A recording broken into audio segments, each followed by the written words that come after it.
اعوذ باللہ من الشیطان الرجیم، بسم اللہ الرحمن الرحیم۔ اس مجلس کا، اس نشست کا آغاز کرتے ہیں تلاوت قرآن کریم اور اس کے ترجمے کے لیے مکرم ظفر اللہ احمدی صاحب۔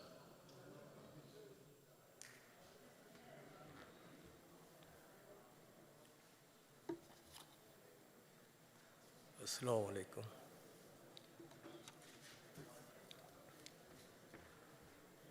اعوذ باللہ من الشیطان الرجیم۔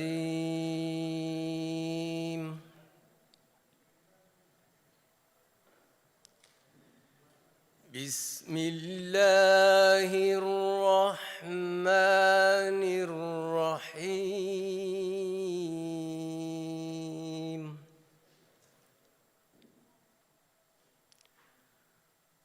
والشعراء يتبعهم الغاوون۔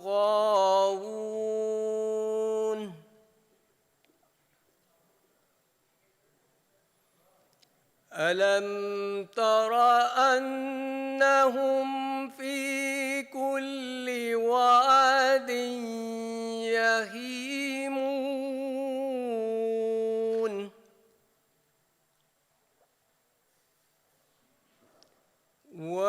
وأنهم يقولون ما لا يفعلون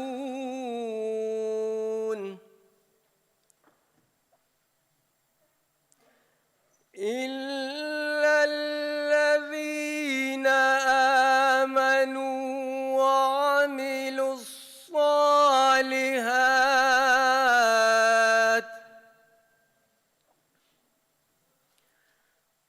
وذكروا الله كثيرا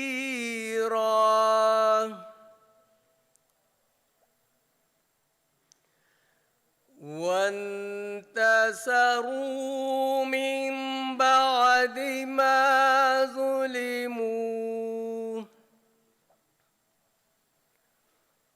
وسيعلم الذين ظلموا أي منقلب ينقلبون۔ سورہ شعراء کی ان آیات کا ترجمہ پیش خدمت ہے۔ اللہ کے نام کے ساتھ جو بے انتہا رحم کرنے والا، بن مانگے دینے والا اور بار بار رحم کرنے والا ہے۔ اور شعراء کی جماعت ایسی ہوتی ہے کہ ان کے پیچھے چلنے والے گمراہ ہوتے ہیں۔ اے مخاطب، کیا تیری سمجھ میں اب تک نہیں آیا کہ وہ شعراء جو ہر وادی میں بے مقصود کے پھرتے ہیں اور وہ ایسی باتیں کہتے ہیں جو کرتے نہیں، سوائے شاعروں میں سے مومنوں اور نیک عمل کرنے والوں کے اور ان کے جو اللہ کا اپنے شعروں میں کثرت سے ذکر کرتے ہیں، اور اگر ہجو کرتے ہیں تو ابتدا نہیں کرتے بلکہ مظلوم ہونے کے بعد جائز بدلہ لیتے ہیں، اور وہ لوگ جو کہ ظالم ہیں ضرور جان لیں گے کہ کس مقام کی طرف ان کو لوٹ کر جانا ہوگا۔ جزاکم اللہ حسن الجزا۔ قرآن کریم نہایت جامع اور ہر پہلو کو احاطہ کیے ہوئے کتاب ہے۔ اگر ان آیات پر غور کریں جن میں شعر یا شعراء کا ذکر ہے تو اس میں بھی اللہ تعالیٰ نے دونوں پہلو کھول دیے۔ ایک وہ شاعر جو بے مقصد، بیہودہ اور لغو شاعری کرتے ہیں، اور ایک گروہ وہ ہے جن کا کلام، جن کا شعر ایمان سے، عمل صالح سے اور اللہ تعالیٰ کے ذکر سے جڑا ہوا۔ اور عجیب بات ان آیات میں ایک یہ بھی نظر آئے گی کہ اللہ تعالیٰ نے ان شاعروں کے ذکر میں بھی یہ بیان کیا کہ وہ شاعر غالب آئیں گے بعد اس کے کہ ان پر ظلم کیا جائے گا۔ گویا کہ یہ اس دور کے احمدی شعراء کا بھی ذکر ہے اس میں، کہ جو اس مظلومیت کے دور سے گزر رہے ہیں، لیکن اللہ تعالیٰ کی آیات ان کو یہ خوشخبری دیتی ہیں کہ انشاءاللہ ان کے غلبے کا وقت آنے والا ہے، اور ان کے مخالفین پھر جان لیں گے کہ ان کا لوٹنا کس طرف ہوگا انشاءاللہ۔ شعر کی تاریخ کی طرف اگر دیکھیں تو اس سے پہلے میں بیان کرنا چاہوں گا آج کی اس نشست کے متعلق کہ ہماری یہ نشست، ہماری یہ محفل کیا ہے، کیسے ہوگی۔ یہ روایتی طرز کا مشاعرہ نہیں، اگر مشاعرہ ہوتا تو ہم بہت سے شعراء کو یہاں دعوت دیتے جو اپنا اپنا کلام پیش کرتے۔ آج کی مجلس کو ہم نے نام دیا ہے شعر و ادب۔ اس میں کچھ شعر ہوں گے، کچھ ادب کی باتیں ہوں گی، کچھ شعراء کی حسین یادیں ہوں گی، کچھ ان شعراء پر شفقتوں کے تذکرے ہوں گے، اور کچھ ذاتی کلام جو ہے احباب موجود وقت کی رعایت سے ہم وہ بھی سن سکیں گے ان سے، اور کچھ چیزیں جو اس دور کی ایجاد ہیں جنہوں نے ہمیں بہت مدد دی ہے بہت سے کاموں کو آگے بڑھانے میں، ان سے بھی ہم فائدہ اٹھائیں گے۔ ایک لمحے کے لیے سوچیں کہ کیا کبھی کسی کے لیے ممکن تھا کہ اس کا کوئی پیارا، کوئی عزیز، کوئی ادیب، کوئی شاعر گزر جائے اور وہ کبھی دوبارہ اس کی آواز سن سکے؟ پہلے زمانوں کے لوگ کیسے ترستے ہوں گے کہ وہ دوبارہ کسی اپنے پیارے کی آواز سن سکے۔ جب کیمرہ نہیں تھا تو کیسے ان کی آنکھیں ترستی ہوں گی کہ دوبارہ ان چہروں کو دیکھ سکے۔ لیکن یہ ایجادات جو اللہ تعالیٰ نے پیدا کیں اور جن سے حقیقی رنگ میں فائدہ اٹھانے والے مومن لوگ ہی ہیں، ہم ان سے انشاءاللہ فائدہ اٹھاتے ہوئے اس پہلو کو بھی آج کی اس مجلس کا حصہ بنائیں گے۔ شعر کے تعلق میں یہ باعث برکت سمجھتا ہوں کہ حضور صلی اللہ علیہ وسلم کی ذات گرامی کا بھی کچھ تذکرہ ہو۔ حضرت جابر بن سمرہ رضی اللہ تعالیٰ عنہ کی یہ روایت ہے، وہ کہتے ہیں کہ کم از کم 100 سے زائد مرتبہ ایسا ہوا کہ میں حضور صلی اللہ علیہ وسلم اور آپ کے صحابہ کی مجلس میں بیٹھا تو وہ کیا کر رہے تھے؟ وہ ایک دوسرے کو شعر پڑھ کر سناتے تھے، اور حضور صلی اللہ علیہ وسلم ان اشعار کو سن رہے تھے اور آپ گاہے گاہے اس پر تبسم فرماتے۔ ایک صحابی نے یہ ذکر کیا، وہ کہتے ہیں کہ ایک مرتبہ میں حضور صلی اللہ علیہ وسلم کے پیچھے آپ کی سواری پر بیٹھا ہوا تھا، اور میں نے ایک پرانے شاعر امیہ بن ابی سلط ثقفی کے اشعار پڑھنے شروع کیے۔ وہ کہتے ہیں کہ میں نے ایک شعر پڑھا تو حضور صلی اللہ علیہ وسلم نے فرمایا اور پڑھو۔ میں نے ایک اور شعر پڑھا، حضور نے فرمایا اور پڑھو۔ کہتے ہیں ایک ایک کر کے حضور نے مجھ سے 100 پورے شعر سنے، اور آپ نے یہ فرمایا اس شاعر کے بارے میں، ان کاد لیسلم، قریب تھا کہ وہ مسلمان ہو جاتا۔ اس کی شاعری میں ایسی عمدہ باتیں اور ایسی حکمت تھی کہ حضور نے اس کو بہت پسند فرمایا۔ اور جیسے ہمارے احمدی شاعر اپنے کلام میں قرآن کریم کو، احادیث کو، حضور صلی اللہ علیہ وسلم کے مناقب کو، جماعت کو، خلفاء کو بیان کرتے ہیں، دفاع کرتے ہیں، ایسا ہی ایک منظر ہمیں مسجد نبوی میں نظر آتا ہے۔ حدیث میں ہے کہ حضرت حسان بن ثابت رضی اللہ تعالیٰ عنہ کے لیے مسجد نبوی میں ممبر رکھ دیا جاتا، اور وہ کھڑے ہو کر اس پر شعر پڑھتے۔ شعر کیا پڑھتے؟ وہ حضور صلی اللہ علیہ وسلم کی منقبت بیان کرتے، حضور کا دفاع کرتے، اور حضور صلی اللہ علیہ وسلم نے فرمایا کہ جب حسان یوں شعر پڑھتے ہیں تو روح القدس ان کی تائید کرتا ہے۔ تو جو بھی اپنے دین کے لیے کھڑا ہوگا، جو بھی اپنے بزرگوں کے دفاع کے لیے کھڑا ہوگا، تو یقیناً حضور صلی اللہ علیہ وسلم کی یہ خوشخبری اس کے ہمیشہ شامل حال رہے۔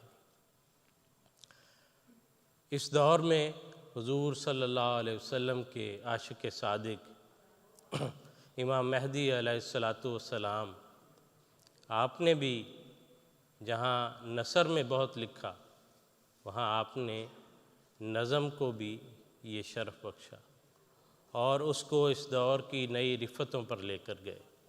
تو حضرت مسیح موعود علیہ السلام کے پاکیزہ منظوم کلام میں سے ہم کچھ اشعار ترنم کے ساتھ سنیں گے۔ مکرم مجاہد جاوید صاحب تشریف لائیں۔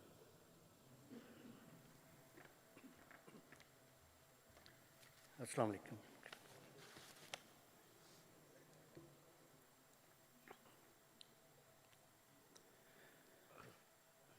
زندہ وہی ہے جو کہ خدا کے قریب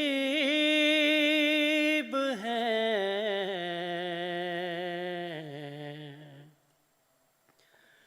مقبول بن کے اس کے عزیز و حبیب ہیں،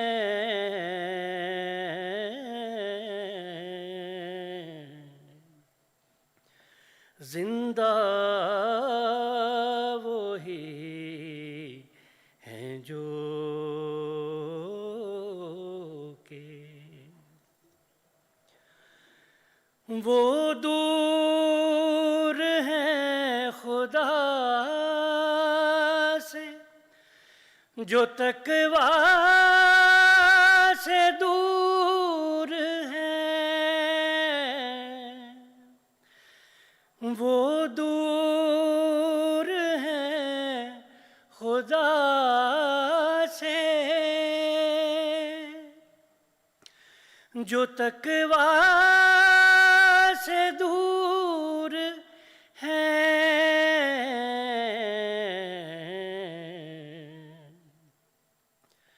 ہر دم اسیر نخوت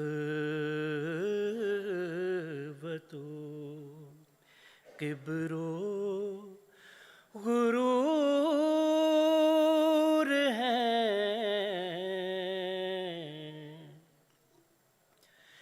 تقویٰ یہی ہے یارو کہ نخوت کو چھوڑ دو،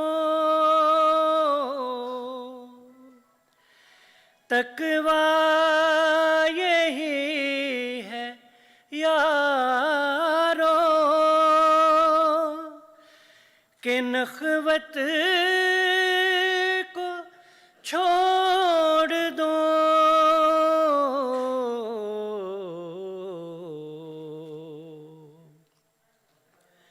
کبر و غرور و بخل کی عادت کو چھوڑ دو،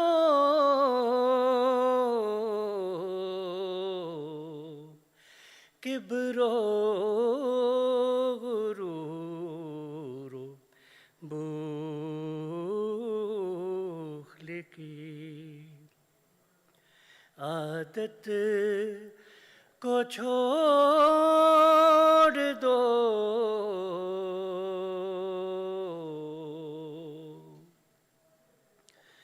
اس بے ثبات گھر کی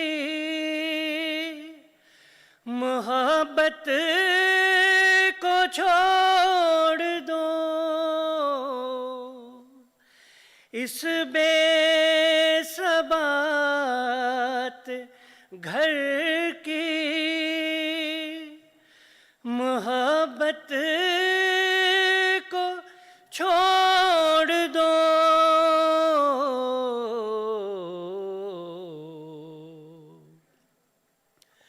اس یار کے لیے رہے، عشرت کو چھوڑ دو،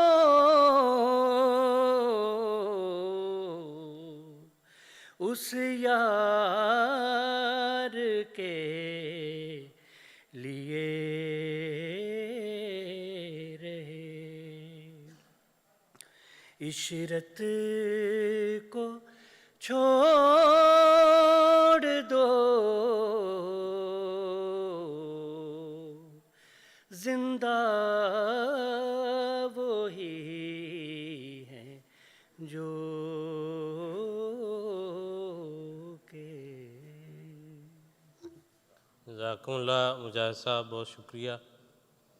کسی کے دل میں یہ خیال پیدا ہو سکتا ہے کہ حضرت مسیح موعود علیہ السلام بہت قادر الکلام، فصیح و بلیغ زبان کے مالک، اور نثر میں بھی آپ نے بے شمار تحریرات چھوڑی، تو پھر کیا ضرورت پیش آئی شعر کی طرف جانے کی؟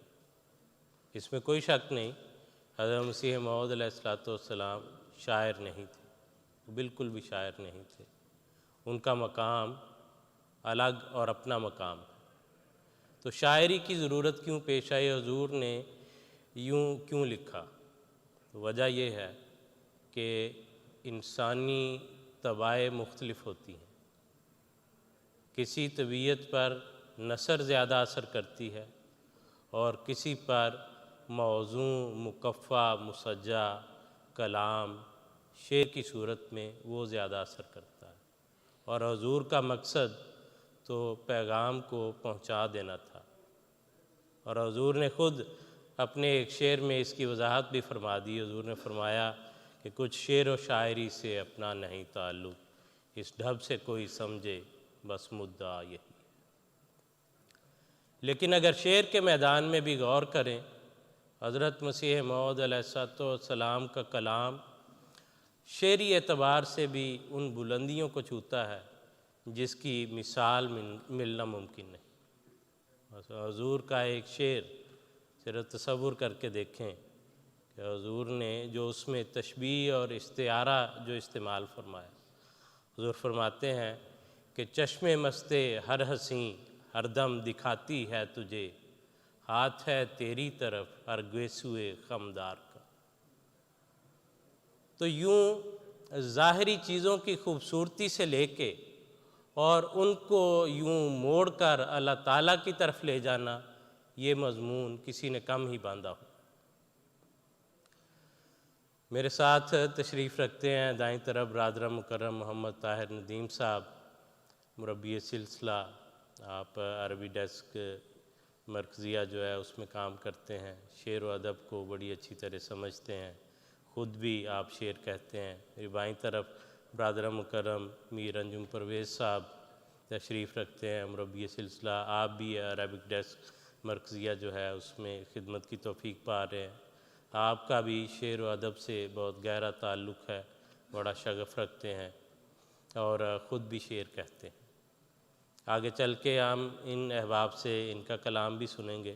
طاہر صاحب، اس وقت اگر میں آپ سے یہ پوچھ سکوں کہ حضرت مسیح موعود علیہ السلام نے اردو میں، فارسی میں اور عربی میں بھی نہایت بلیغ قصائد لکھے ہیں۔ حضور کے آپ کا چونکہ عربی سے اور عرب دنیا سے بھی واسطہ پڑتا ہے، تعلق ہے، تو حضور کے عربی قصائد کے حوالے سے کوئی واقعہ؟ بسم اللہ الرحمن الرحیم۔ سیم صاحب، پہلے تو جو آپ نے حضرت مسیح موعود علیہ السلام کا ایک نہایت خوبصورت شعر پڑھا ہے، وہ شاید اس میں جو دوسرا مصرع ہے اکثر لوگوں کو اس کی شاید سمجھ نہ آئی ہو، تو میں تھوڑی سی اس کی وضاحت کر دیتا ہوں کہ ہاتھ ہے تیری طرف ہر گیسوئے خمدار کا، حضور یہ بیان فرما رہے ہیں کہ جو بھی بال گھنگریالے ہوتے ہیں، گھنگریالہ بال جو ہے وہ خوبصورتی کی علامت ہے، لیکن حضور اس میں سے کیسا نقطہ نکالتے ہیں کہ وہ جو گھنگریالہ بال ہے اس طرح مڑ کے گویا وہ خدا کی طرف اشارہ کر رہا ہے کہ یہ خوبصورتی وہاں سے آئی ہے۔ تو ایسا مفہوم شعر میں بہت کم بلکہ ملتا ہی نہیں ہے کہ جس طرح کا حضرت مسیح موعود علیہ السلام نے بیان فرمایا۔ جہاں تک آپ کے سوال کا تعلق ہے تو ایسے بے شمار اربوں میں واقعات ہیں کہ جنہوں نے حضرت مسیح موعود علیہ السلام کے شعروں پہ وہ مر مٹے ہیں۔ میں ایک واقعہ وقت کی مناسبت کے بیان کر دیتا ہوں۔ ترکی میں سیریا میں جو حالات ہیں اس کی وجہ سے بہت سارے لوگ ہجرت کر کے ترکی آ گئے، تو ترکی میں تقریباً 500 کے قریب سیرین احمدی ہیں۔ تو ان کا جلسہ ہوا تو 2017 میں حضور نے ارشاد فرمایا کہ میں اس جلسے میں جا کے شریک ہوں۔ وہاں میں نے دیکھا کہ جلسے میں ایک شخص جو ہے وہ بچوں کو حضرت مسیح موعود علیہ السلام کے قصیدے کی تیاری کروا رہا ہے، اور 2 دن ہم دیکھتے رہے، اور آخری سیشن میں جب انہوں نے اس قصیدہ پیش کیا تو یقین کریں کہ بچوں نے اتنا پیارا قصیدہ پڑھا کہ وہاں صدر صاحب ترکی کو بھی اتنا زیادہ پسند آیا کہ عموماً جلسے میں تقسیم انعامات نہیں ہوتے، انہوں نے اسپیشل انعامات منگوا کے تو ان بچوں میں تقسیم کیے، اتنا اچھا وہ قصیدہ انہوں نے پڑھا۔ میں نے بعد میں اس شخص کو بلایا، میں نے کہا کہ آپ نے بہت اچھی تیاری کروائی، کس طرح آپ نے بیعت کیسے کی؟ تو پھر اس نے جو اپنا واقعہ بتایا وہ ایک بہت ہی دلچسپ سٹوری تھی۔ وہ کہتے ہیں کہ میں پروفیشنل گویہ ہوں اور میں مختلف موقعوں پر میں گانا گایا کرتا تھا، اور لوگوں کے میرے بارے میں یہ بات مشہور تھی، اس کا نام محمد عبد الکریم فہد ہے، ابو کارمو اس کا نام، ان کا لقب ہے۔ تو کہتے ہیں میرے بارے میں یہ مشہور تھا کہ ابو کارمو جو ہے یہ کھانا چھوڑ سکتا ہے، گانا نہیں چھوڑ سکتا۔ کہتے ہیں میں بالکل غفلت کی زندگی بسر کر رہا تھا کہ میں نے خواب میں دیکھا کہ حضور صلی اللہ علیہ وسلم کو لوگ کنکریاں مار رہے ہیں، پتھر مار رہے ہیں۔ تو کہتے ہیں میں جلدی میں اپنی چادر آگے کر دیتا ہوں تاکہ وہ کنکر جو ہے حضور صلی اللہ علیہ وسلم تک پہنچنے سے میں روک سکوں۔ تو کہتے ہیں میں نے لوگوں کو کسی کو سنائی نہیں خواب، کیونکہ مجھے خطرہ یہ تھا کہ وہ کہیں کہ یہ گویہ نہ اس کو دین کی نہ دنیا کی، اس کو کہاں سچی خواب آ سکتی ہے۔ تو میں نے کہا لوگ مجھے مذاق کریں گے، تو میں نے کسی کو نہیں سنایا۔ کچھ دنوں کے بعد وہ کہتے ہیں کہ میرا ایک کزن جو کہ پہلے سے احمدی ہو چکا تھا، وہ تبلیغ کرنے کے لیے میرے پاس آیا بغیر بتائے کہ میں احمدی ہوں۔ کہتے ہیں جو باتیں اس نے میرے ساتھ مجھے بتائیں وہ ساری میرے لیے بڑی کنونسنگ تھی، اور میں نے کہا کہ یہ تو بات قبول کرنے کے لائق ہے۔ اس نے کہا ٹھیک ہے تم سوچو اس بارے میں، اور یہ فریکوینسی ہے، اس ٹی وی کو بھی دیکھو۔ تو کہتے ہیں جب میں نے وہ ٹی وی لگایا اور اس وقت جو میں نے تصویر دیکھی وہ وہی تھی جو خواب میں نے جس کو حضور صلی اللہ علیہ وسلم کی شکل میں دیکھا تھا، اور لوگ اس کو کنکریاں مار رہے تھے اور میں آگے چادر کر کے وہ کنکریاں جو ہے حضور صلی اللہ علیہ وسلم کو بچا رہا تھا۔ تو وہ حضرت خلیفۃ المسیح الخامس سید اللہ تعالیٰ بن اصل عزیز کی تصویر تھی۔ تو کہتے ہیں میں یہ دیکھ کے میں احمدی ہو گیا، اور جب میں نے حضرت مسیح موعود علیہ السلام کا کلام پڑھا تو اس دن سے گانا بجانا ختم، اور میں حضرت مسیح علیہ السلام کے قصائد پڑھنے شروع ہو گئے، اور بچوں کو تیاری کرواتا ہوں، خود پڑھتا ہوں، اور مجھے اتنا لطف آتا ہے کہ اتنا میں نے کبھی گانوں میں لطف نہیں پایا جتنا حضرت مسیح علیہ السلام کے قصائد میں پایا۔ اب کہانی ابھی ختم نہیں ہوئی۔ میں نے کہا تمہارے بچے کیسے ہیں، اولاد کتنی ہے؟ کہتا ہے ہماری شادی کو 15 سال ہوئی اور اولاد نہیں۔ تو میں نے کہا آپ نے حضرت امیر المومنین سید اللہ تعالیٰ بن اصل عزیز کی خدمت میں لکھا ہے؟ کہتے کسی سے لکھوایا تھا؟ میں نے کہا نہیں آپ خود لکھیں اور مجھے دے دیں۔ انہوں نے خط لکھا، اپنی بیوی سے بھی لکھوایا، وہ خط حضور کی خدمت میں پیش کیا. میں نے اپنی رپورٹ میں بھی لکھا اور حضور انور اید اللہ تعالیٰ بن نصر العزیز کی خدمت میں ملاقات میں بھی عرض کیا اسپیشل. آپ حیران ہوں گے کہ وہ شخص جس کی 15 سال سے اولاد نہیں، وہ خلیفہ وقت کو لکھتا ہے 15 سال بعد، اور 1.5 سال کے بعد اللہ تعالیٰ نے اسے بیٹی سے نوازا.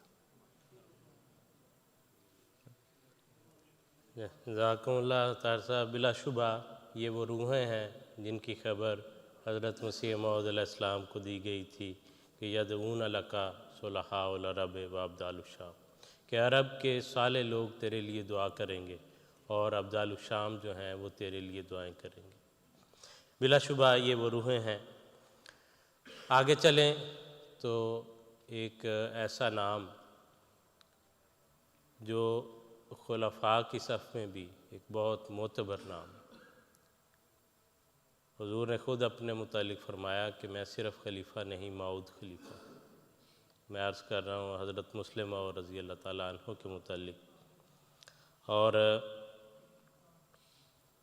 اللہ تعالیٰ کا ذکر ہو، اللہ تعالیٰ کے محبوب کا ذکر ہو، اور پھر بیان حضرت مسلمہ اور رضی اللہ تعالیٰ عنہ کا ہو، تو اس سے اچھی کیا بات ہوگی. جیسے وہ غالب نے کہا تھا کہ ذکر اس پریوش کا اور پھر بیان اپنا. حضرت مسلمہ اور رضی اللہ تعالیٰ عنہ کا کلام پیش کریں گے مدثر شاہد صاحب.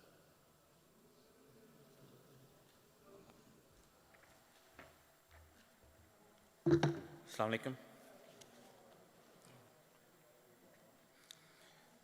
حضرت مسلم موعود کے کلام سے چند منتخب اشعار. باب رحمت خود بخود پھر تم پہ واہ ہو جائے گا، جب تمہارا قادر مطلق خدا ہو جائے گا. باب رحمت خود بخود پھر تم پہ واہ ہو جائے گا. جو کوئی تقویٰ کرے گا پیشوا ہو جائے گا. جو کوئی تقویٰ کرے گا پیشوا ہو جائے گا.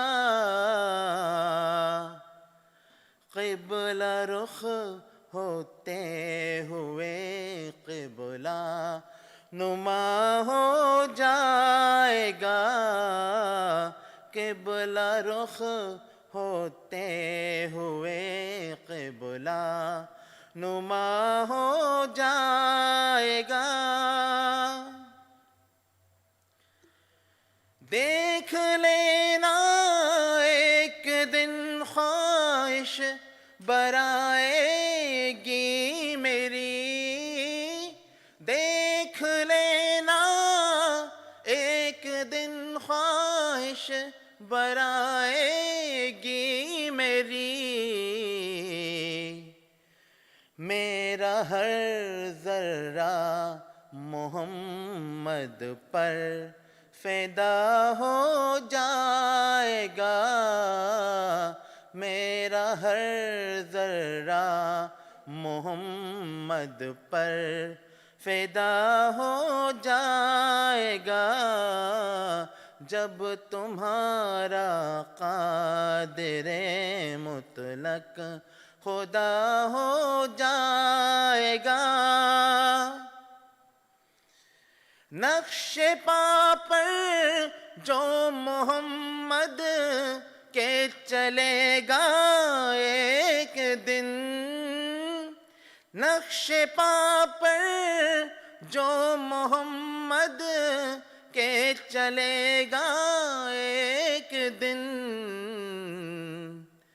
پیروی اس کی محبوب خدا ہو جائے گا، پیروی سے اس کی محبوب خدا ہو جائے گا، باب رحمت خود بخود پھر تم پہ واہ ہو جائے گا، جب تمہارا قادر مطلق خدا ہو جائے گا۔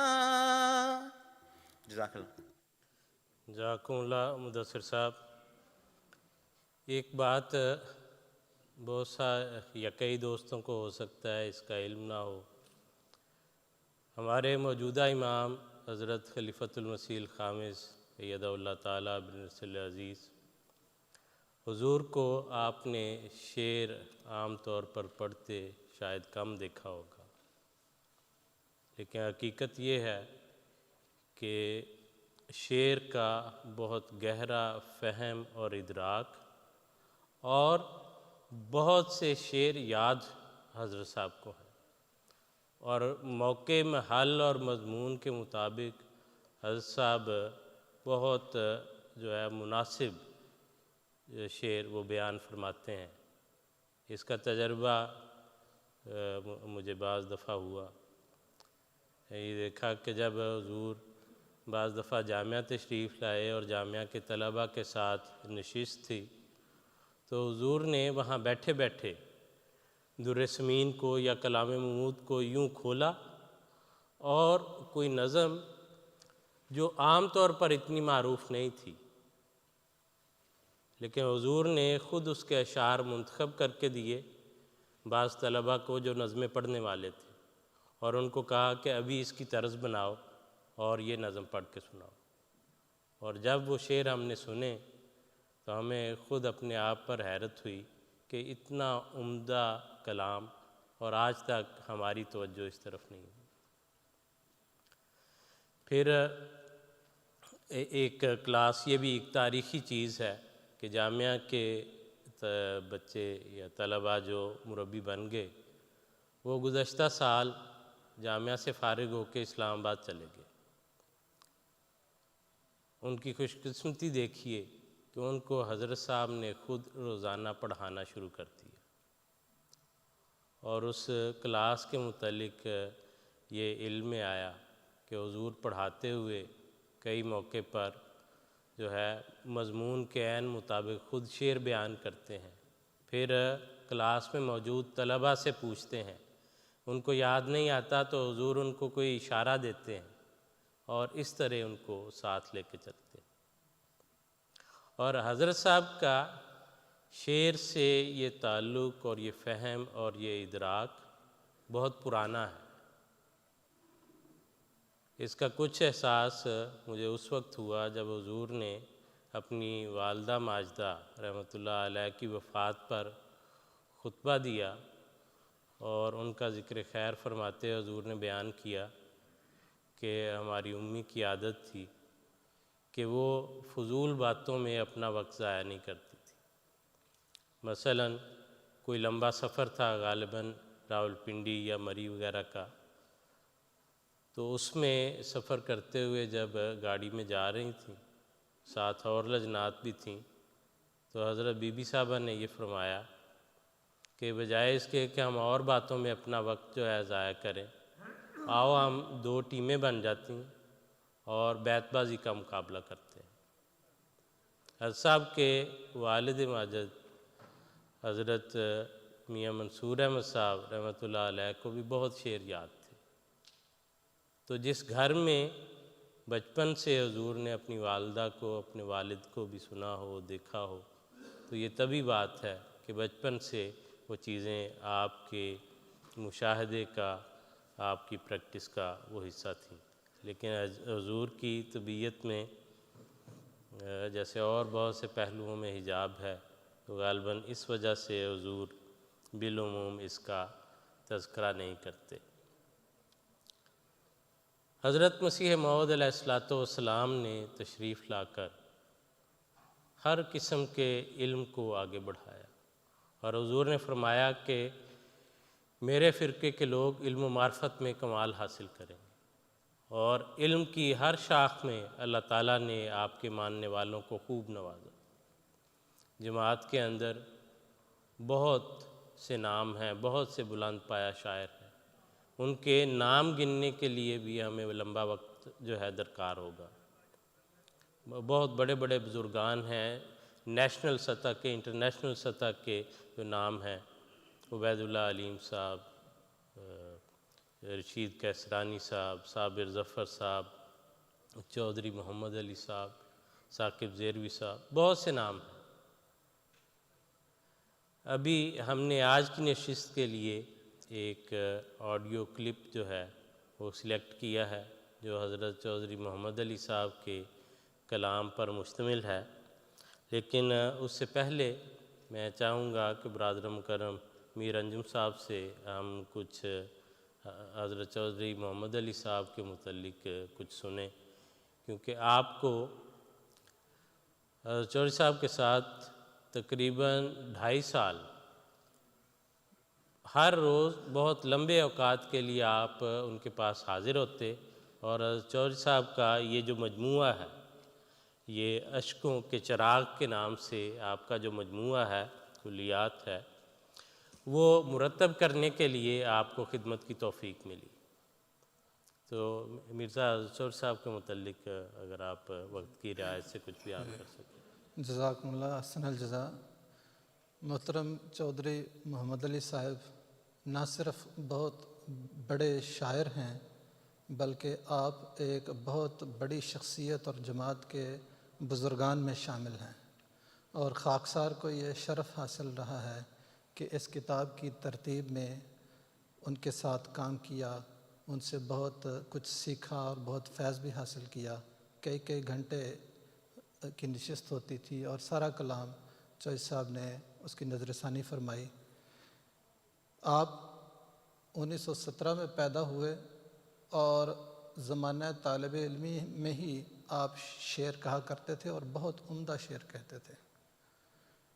بہت بڑے بڑے جو اردو شعراء ہیں وہ آپ کے حلقہ احباب میں شامل تھے اور آپ کے معتقد بھی تھے۔ زمانہ طالب علمی میں ہی اپنے استاد حضرت قاضی محمد اسلم صاحب جو کہ احمدی تھے، ان کی شخصیت سے متاثر ہوئے، اور پھر آپ بھی احمدیت کی طرف آئے اور خود احمدیت کا مطالعہ کر کے بیعت کی۔ اس کے بعد آپ پر ایک ایسا وقت بھی آیا کہ آپ نے اپنا سارا کلام جلا دیا، جو بھی اس وقت تک لکھا ہوا تھا۔ آپ نے اپنے آپ کو جماعتی خدمت کے لیے وقف کر دیا ہوا تھا، بلکہ جب آپ نے وقف کیا ہے اور آپ ایم اے کیا ہے، تو اس کے بعد حضرت مصلح موعود رضی اللہ تعالیٰ عنہ نے آپ کو کالج میں بطور استاد پروفیسر مقرر فرمایا، اور جماعت کے جتنے بھی بڑے بڑے شعراء ہیں ان کی اکثریت، بلکہ جماعت کے جو بزرگان جو کلیدی عہدوں پر جماعت کی خدمات بجا لا رہے ہیں، ان کی بھی ایک بڑی تعداد چودھری صاحب کے شاگردوں میں شامل ہے۔ اور چودھری صاحب اس وقت نوجوان ہی تھے، آپ ابھی کالج سے فارغ ہوئے تھے اور ادھر آپ کالج میں پڑھانے لگ گئے تھے۔ چودھری صاحب کا ایک دلچسپ واقعہ یہاں مجھے یاد آ رہا ہے۔ چودھری صاحب نے فرمایا کہ ایک دفعہ میں جلسے پہ لندن گیا تو وہاں ایک بہت بوڑھا شخص، کمر ان کی جھکی ہوئی اور لاٹھی پکڑی ہوئی، وہ آہستہ آہستہ چل کے میرے پاس آئے اور مجھے کہتے ہیں کہ مجھے پہچانا ہے؟ تو چودھری صاحب نے کہا کہ معاف کیجیے کہ میں پہچان نہیں سکا۔ تو اس نے کہا کہ میں آپ کا شاگرد ہوں۔ تو چودھری صاحب نے کہا کہ اگر آپ میرے شاگرد ہیں تو مجھے تو آپ کو دیکھ کے ہی مر جانا چاہیے۔ تو کہنے کا مقصد یہ ہے کہ جماعت کی ایک بڑی تعداد ہے جو چودھری صاحب کے شاگردوں میں شامل ہے، اور ان میں جماعت کے نامور شعراء بھی ہیں۔ چودھری صاحب نے جو کلام بعد میں لکھا ہے اس کے بارے میں چودھری صاحب کہتے ہیں کہ یہ تو میں نے ایسے ہی لکھا ہے، کوئی اس کو خاص وقت نہیں دیا جیسے کہ پہلے لکھا تھا جو کہ جلا دیا تھا، یہ آپ گوجرے جایا کرتے تھے تو ٹرین کا سفر کرتے تھے، اس دوران میں کوئی غزل ہو گئی چھٹی پہ جب جاتے تھے، ورنہ باقاعدہ جس طرح شعراء بیٹھ کے کلام لکھتے ہیں اور اس کو وقت دیتے ہیں اور اس کو کرتے ہیں، وہ کلام تو جلا دیا تھا۔ لیکن یہ کلام بھی ایسا ہے کہ چوہے صاحب کہتے ہیں کہ اس میں سے ایک غزل کا ذکر ہو رہا تھا، جب دہرائی کر رہے تھے چوہے صاحب نے کہا کہ یہ میں نے ناصر کاظمی کو دکھائی تو نہیں کہنا چاہیے، اس نے دیکھی تو وہ پہلا شعر پڑھ کے ہی کتنی دیر تک بالکل ساکت، اس کے سحر سے وہ باہر ہی نہیں نکل پا رہا تھا، اور وہ تھا کانٹا سا کھڑا ہے کوئی بن میں، کاٹو تو لہو نہیں بدن میں۔ تو اتنے بڑے بڑے جو شعراء ہیں وہ چودھری صاحب کے معتقد تھے۔ اور ایک بہت بڑے شاعر نے آپ سے یہ بھی کہا کہ آپ کا کلام جس میں جماعت کا براہ راست ذکر نہیں ہے، اس کو اگر آپ الگ سے شائع کریں تو آپ دیکھیں کہ ادبی دنیا میں کیسا انقلاب برپا ہو جائے اور کیسا تہلکہ مچ جائے۔ تو چودھری صاحب نے فرمایا کہ میرا تو کچھ بھی جماعت سے الگ نہیں ہے، تو میں یہ کیسے کر سکتا ہوں، میں نے تو سب کچھ جماعت کے لیے کیا ہے۔ تو یہ جو کلام ہے جس کا نام بھی حضور انور اید اللہ تعالیٰ بن نصر العزیز نے فرمایا تھا، رکھا تھا، اشکوں کے چراغ، یہ کلام پھر حضرت میاں احمد صاحب نے جب وہ صدر انصار اللہ تھے تو انصار اللہ کے تحت شائع فرمایا، اور اس میں حضرت خلیفۃ المسیح الخامس اید اللہ تعالیٰ بن نصر العزیز نے بھی نوٹ تحریر فرمایا ہے۔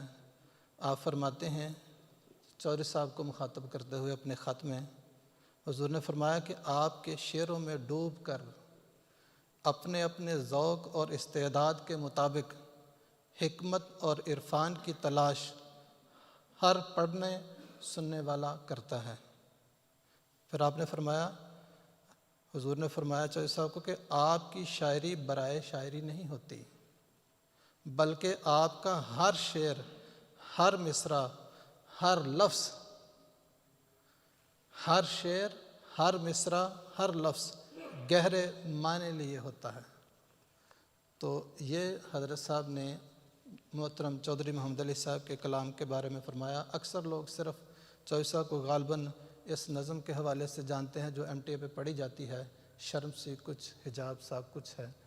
تو اور بھی باتیں بہت سی ہو سکتی ہیں، لیکن وقت کی رعایت سے میں اسی پر اکتفا کرتا ہوں۔ جزاک اللہ امیر صاحب۔ اور ہم جتنا بھی بیان کریں، جو بھی کہیں، حضرت صاحب کے چند الفاظ وہ سند ہیں، وہ اپنی انتہا کو ہیں، اور اس سے بڑھ کر بیان نہیں ہو سکتا۔ ہمارے پیارے امام نے اپنے ایک خط میں 2006 کے چودھری صاحب کو لکھا، آپ نے فرمایا کہ آپ کے بارے میں حضرت خلیفۃ المسیح رابع رحمہ اللہ نے جو تبصرہ فرما دیا وہ یقیناً آپ کی شاعری پر مہر ہے کہ آپ ہی ہیں۔ حضرت خلیفۃ المسیح رابع رحمہ اللہ نے فرمایا، اور حضور نے اس کا حوالہ دیا کہ آپ ہی ہیں۔ ہزاروں لاکھوں نے یہ مضمون باندھے ہوں گے، مگر آپ کی تو ادا ہی الگ ہے، ماشاء اللہ چشم بد دور۔ تو حضرت چودھری صاحب کے ہر موضوع پر جو ہے وہ کلام آپ کا موجود ہے۔ ایک الگ نشست، بلکہ کئی نشستیں اس کا تقاضا کرتی ہیں، لیکن آج وقت کی رعایت سے ابھی ہم نے ایک آڈیو کلپ جو ہے وہ تیار کیا ہے۔ اس میں دو چیزیں ہیں، حضرت چودھری صاحب کا کلام ہے اور پڑھنے والی بھی نہایت ہی بزرگ شخصیت حضرت صاحبزادہ مرزا خورشید احمد صاحب، اور مضمون وہ جس کا قرآن کریم بیان کرتا ہے کہ قم اللیل الا قلیلا، کہ رات کو اٹھ کر نماز پڑھو، تہجد کا ذکر ہے، اور اس کا جو ہے اپنے اشعار میں حضرت چودھری صاحب نے اپنی عاجزی میں بیان کیا ہے۔ تو یہ آڈیو کلپ سنتے ہیں۔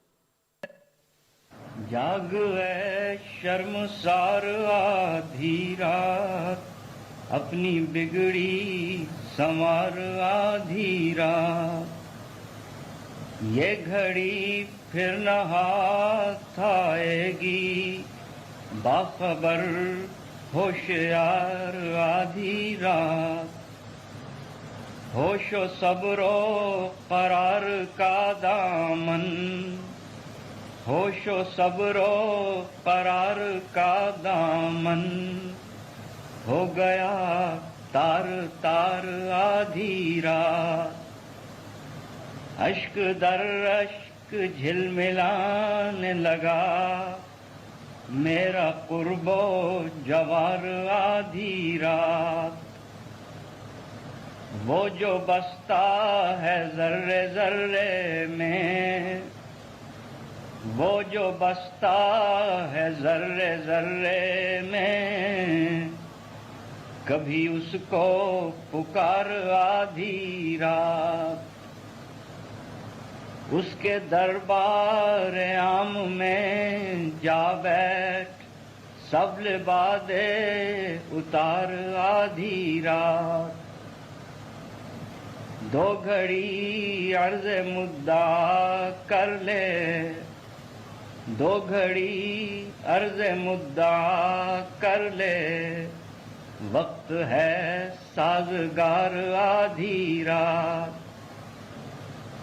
باب رحمت کو کھٹکھٹانے دے، باب رحمت کو کھٹکھٹانے دے، میرے پروردگار آدھی رات، میری فریاد کا جواب تو دے،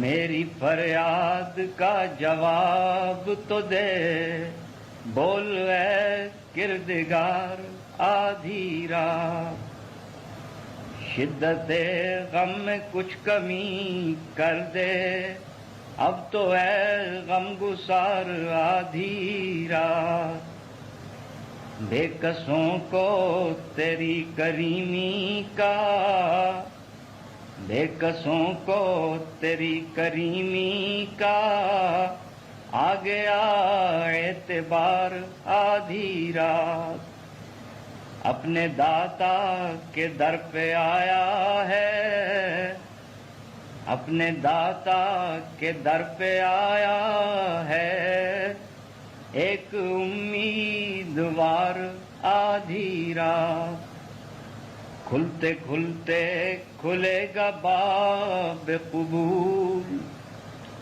کھلتے کھلتے کھلے گا باب قبول، عرض کر بار بار آدھی رات، کس لیے بے قرار ہے مضطر، کس کا ہے انتظار آدھی رات، جاگ اے شرمسار آدھی رات، اپنی بگڑی سنوار آدھی رات، جاگ اے شرمسار آدھی رات، اپنی بگڑی سنوار آدھی رات، یہ گھڑی پھر نہ ہاتھ آئے گی، باخبر۔ جزاکم اللہ سمیع بصری کی ٹیم کا بھی بہت شکریہ۔ اب ہمارا وقت جو ہے اس پروگرام کے لیے مقرر وہ تھوڑا رہا جاتا ہے۔ جو احباب یہاں تشریف فرما ہیں، برادر مکرم طاہر ندیم صاحب اور میر انجم صاحب، ان سے ہم ان کا ذاتی کلام سنیں گے، اور پھر ایک جو ہے ہمارا اختتامی ایک حصہ ہوگا، اس کو پیش کر کے تو پھر اس کو انشاءاللہ ختم کر دیں گے۔ طاہر صاحب پلیز۔ پہلے میں چند شعر ایسے ہیں کہ ہمیں تو حضور انور سے ملاقات کی نعمت عطا ہے، لیکن کچھ ایسے بھی لوگ ہیں دنیا میں، ایسی جگہ پہ بستے ہیں کہ جنہوں نے حضور کو قریب سے کبھی نہیں دیکھا، اور نہ ہی شاید آگے زندگی میں دیکھنے کی کوئی امید ہے، اور شاید ان کے بھی دل میں آتا ہوگا کہ گو ہمارے پاس الفاظ تو نہیں کہ کس طرح اپنی محبت کا اظہار کریں، لیکن اگر حضور کے سامنے جا کے بیٹھ جائیں تو ہمارے چہرے کے خد و خال خود ہی الفاظ بن کے حضور تک ہماری محبت کا پیغام پہنچا دیں۔ تو اس بات کو ذہن میں رکھ کے میں نے 2-4 شعر لکھے ہیں ان کی زبان سے کہ تیری فرقت کے مناظر کو کہاں تک دیکھوں، تیری فرقت کے مناظر کو کہاں تک دیکھوں، اشک رخسار پہ آئے ہیں جہاں تک دیکھوں، دیکھ کر تجھ کو اگر حد گماں تک دیکھوں، نور ہی نور دکھائی دے جہاں تک دیکھوں، دیکھ کر تجھ کو اگر حد گماں تک دیکھوں، نور ہی نور دکھائی دے جہاں تک دیکھوں، اور سوزن صبر سے سی لوں اسے بخیا بخیا، اپنے اس چاک گریباں کو کہاں تک دیکھوں، سوزن صبر سے سی لوں اسے بخیا بخیا، اپنے اس چاک گریباں کو کہاں تک دیکھوں، اور کیا عجب ہے کہ اچانک وہ نظر آ جائے، راستے کیا عجب ہے کہ اچانک تو نظر آ جائے، راستے کی میں تیرے گرد نہاں تک دیکھوں، اور تیرے دیدار کی شب اتنی تو لمبی ہو جائے کہ میں سپنے میں تجھے عمر رواں تک دیکھوں۔ اور اب ایک نظم ہے، اس میں بھی خلافت سے محبت کا ہی ذکر ہے کہ جام الفت مجھے پلا کوئی،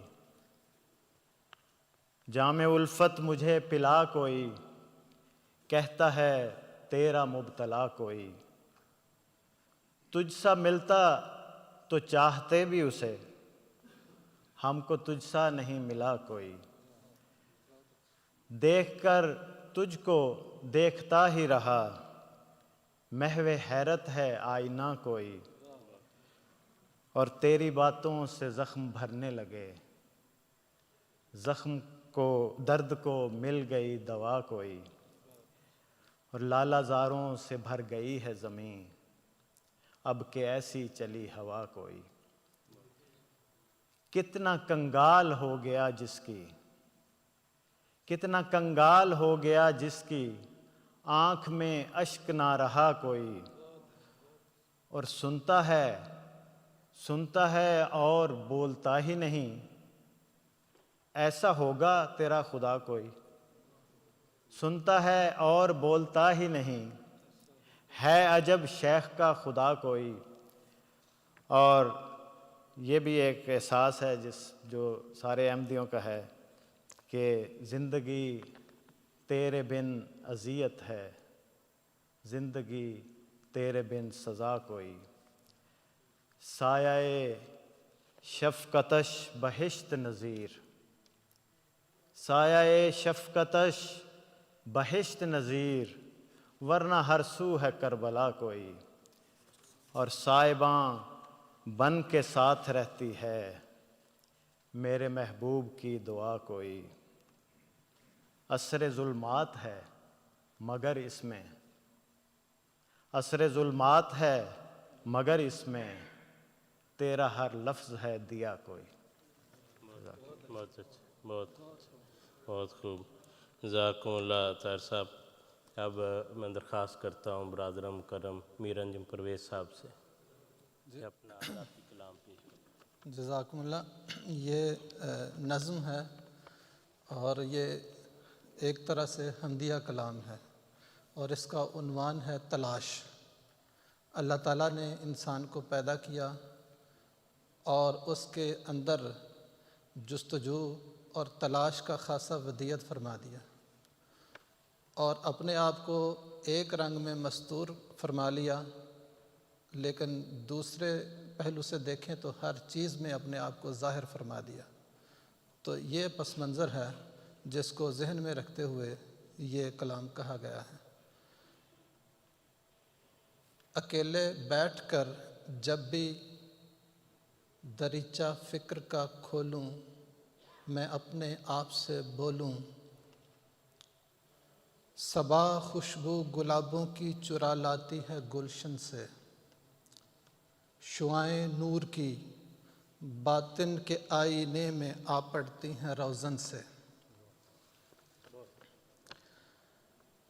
اکیلے بیٹھ کر جب بھی دریچہ فکر کا کھولوں، میں اپنے آپ سے بولوں، صبا خوشبو گلابوں کی چرا لاتی ہے گلشن سے، شعائیں نور کی باطن کے آئینے پہ آ پڑتی ہیں روزن سے۔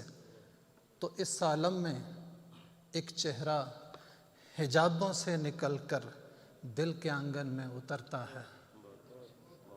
تو اس عالم میں ایک چہرہ حجابوں سے نکل کر دل کے آنگن میں اترتا ہے، وہ ایک چہرہ کبھی جو چاند بن کر مسکراتا ہے، میری راتوں کی تاریکی مٹاتا ہے، کبھی صبح ستاروں کی طرح وہ ٹمٹماتا ہے، سرے نو کے مژا یوں جھلملاتا ہے۔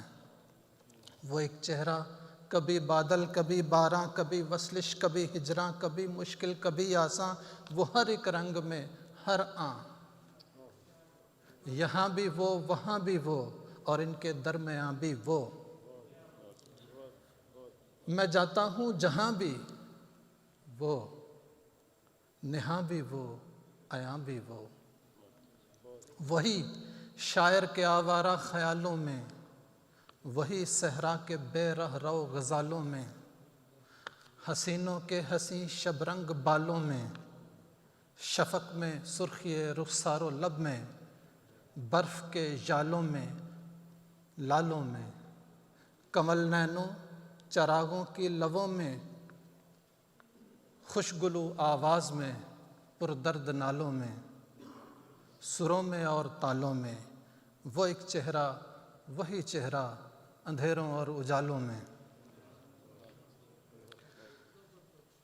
وہ اس دنیا سے بے بہرا نہالوں میں، وہ اس دنیا سے بے بہرا نہالوں میں، وہ مظلوموں کے بے آواز نالوں میں، وہ مظلوموں کے بے آواز نالوں میں، وہ محروموں کے لب بستہ سوالوں میں، وہ مسکینوں کی آہوں میں، مسافر کی دعاؤں میں، وہ مضطر کی کراہوں میں، وہ شاہوں میں نہ میروں میں، نہ پیروں اور فقیروں میں، نہ وہ دنیا کے کیڑوں میں، نہ خواہش کے اسیروں میں، وہ عاشق کے دل صادق میں، وہ زندہ ضمیروں میں، وہ یعنی سچے ہیروں میں۔ یہ ہے، اور اسی میں آگے ہے کہ میں سے مراد میں نہیں بلکہ انسان ہے، اور میں ہر دم اپنے خوابوں میں کبھی کھویا ہوا رہتا ہوں منطق کی کتابوں میں، سوالوں اور جوابوں میں، کبھی میں فلسفے میں گم حقیقت یا سرابوں میں، کبھی دریا کی موجوں سے میں لڑتا ہوں، کبھی صحرا کے ذروں سے جھگڑتا ہوں، کبھی سورج کی کرنوں کو پکڑتا ہوں، کبھی پھولوں کی خوشبو سے بگڑتا ہوں، سنورتا یا اجڑتا ہوں، کبھی اپنا گریباں چاک، کبھی تسخیر ہفت افلاک، میں کس کس در کی چھانوں خاک، میں کیا ہوں جز خس و خاشاک، میں کس کس وہم میں غلطاں، کبھی بربینش و دانش، کبھی عملوں کی گوں نازاں، گہے دل کی طرح غمگین تو گاہے آنکھ سوں حیراں، کبھی دردشت بھی آباد، کبھی دردشت بھی آباد، کبھی شہروں میں بھی ویراں، یہ میرے دل کی بے تابی، یہ میری آتش سوزاں، نہ جانے کس کی ہے جویاں۔ بہت خوب، بہت خوب، بہت خوب۔ اور آپ کے اس مصرعے میں ہی اس کا پہلے حصے میں آپ نے جواب دے دیا کہ کس کی جویاں ہے، یہ روحیں اللہ تعالیٰ کی جویاں، جس کا ذکر خود اللہ تعالیٰ نے قرآن کریم میں یوں آیت میں کیا، الستُ بربکم قالوا بلی۔ اللہ تعالیٰ نے روحوں کو پیدا کر کے ان سے پوچھا کہ کیا میں تمہارا رب نہیں؟ تو انہوں نے جواباً وہ لفظ اللہ تعالیٰ نے استعمال کیا کہ کیوں نہیں، اس میں کوئی شک کسی طرح ہو ہی نہیں سکتا، اور روحوں کا رب کون ہوگا۔ حمد کے اس کلام سے آپ کے مجھے حضرت مسیح موعود علیہ السلام کا وہ حمدیہ کلام بہت شدت سے یاد آ رہا ہے، اور میں چاہوں گا کہ ہم حضرت مسیح علیہ السلام کے حمدیہ کلام پر اپنی اس مجلس کا اختتام کریں، جس میں حضور نے فرمایا کہ کس قدر ظاہر ہے نور اس مبدأ الانوار کا، کس قدر ظاہر ہے نور اس مبدأ الانوار کا، بن رہا ہے سارا عالم آئینہ ابصار کا۔ چاند کو کل دیکھ کر میں سخت بے کل ہو گیا، بے کل یعنی بے چین، چاند کو کل دیکھ کر میں سخت بے کل ہو گیا، کیونکہ کچھ کچھ تھا نشاں اس میں جمال یار کا، کچھ کچھ نشاں تھا جمال یار کا، پورا نہیں، کچھ، کیونکہ کچھ کچھ تھا نشاں اس میں جمال یار کا۔ اس بہار حسن کا دل میں ہمارے جوش ہے، اس بہار حسن کا دل میں ہمارے جوش ہے، مت کرو کچھ ذکر ہم سے ترک یا تاتار کا، ہے عجب جلوہ تیری قدرت کا پیارے ہر طرف، ہے عجب جلوہ تیری قدرت کا پیارے ہر طرف، جس طرف دیکھیں وہی راہ ہے تیرے دیدار کا، جس طرف دیکھیں وہی راہ ہے تیرے دیدار کا، اور چشمہ خورشید میں موجیں تیری مشہود ہیں، چشمہ خورشید میں موجیں تیری مشہود ہیں، ہر ستارے میں تماشا ہے تیری چمکار کا، ہر ستارے میں تماشا ہے تیری چمکار کا۔ حضور کا یہ لمبا کلام ہے، ہم اس پر ابھی اختتام کریں گے، ہمارے پروگرام کا مقررہ وقت اپنے اختتام کو پہنچتا ہے۔ آپ سب شاملین کا، آپ دونوں بھائیوں کا بھی میں بہت شکر گزار ہوں، اسی طرح آپ سب شاملین جو یہاں تشریف رکھتے ہیں یا جو آن لائن گھروں میں دیکھ رہے ہیں یا دنیا کے کسی بھی حصے میں، آپ سب کا بھی شکر گزار ہوں کہ آپ ہماری اس مجلس کا، اس محفل کا حصہ بنے۔ ہمارے پروگرام کے دوران ہی میں نے دیکھا کہ محترم امیر صاحب بھی تشریف لائے ہیں۔ امیر صاحب آپ کا بھی بہت شکریہ، اور آخر پر میں درخواست کرتا ہوں کہ برائے کرم دعا کروا کے اس پروگرام کا اختتام کروا دیں۔ امیر صاحب پلیز دعا کروا دیں، دعا کریں۔